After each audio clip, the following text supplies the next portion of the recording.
खेसारी लाल यादव शानदार हीरो के साथ साथ एक अच्छे पिता हैं और एक अच्छे बेटा भी हैं। पीछे दिन खेसारी लाल यादव मुंबई में एक स्टूडियो का ओपनिंग करते हैं, जिस स्टूडियो का नाम है KKR स्टूडियो, और इस स्टूडियो में कुल लागत 4 करोड़ रुपए होता है, जिसमें खेसारी लाल यादव का ये स्टूडियो का फुल नाम होता है खेसारी कृति ऋषभ 27। जी हाँ दोस्तों, ये खेसारी लाल यादव अपने बेटी के लिए बनाए हैं। और खेसारी लाल यादव ने उस स्टूडियो में एक ऐसा काम कर दिया कि भोजपुरी इंडस्ट्री में खेसारी के नाम पर मिसाल दिया जाता है। खेसारी लाल यादव एक अच्छे कलाकार के साथ साथ एक अच्छे गायक भी हैं और एक अच्छे बेटा और एक अच्छा पिता भी हैं।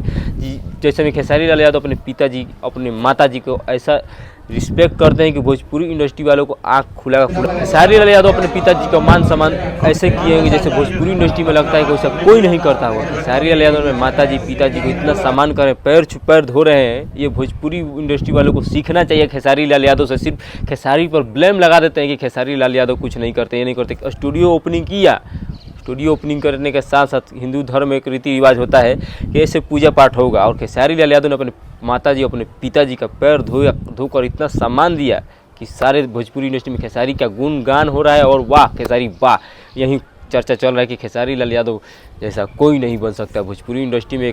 कोई तो शेर है तो वो खेसारी लाल यादव। सिर्फ गाना में नहीं, अच्छे हीरो है, अच्छे गाना गाते हैं, अच्छे कलाकार है और अच्छे इंसान भी है खेसारी लाल यादव।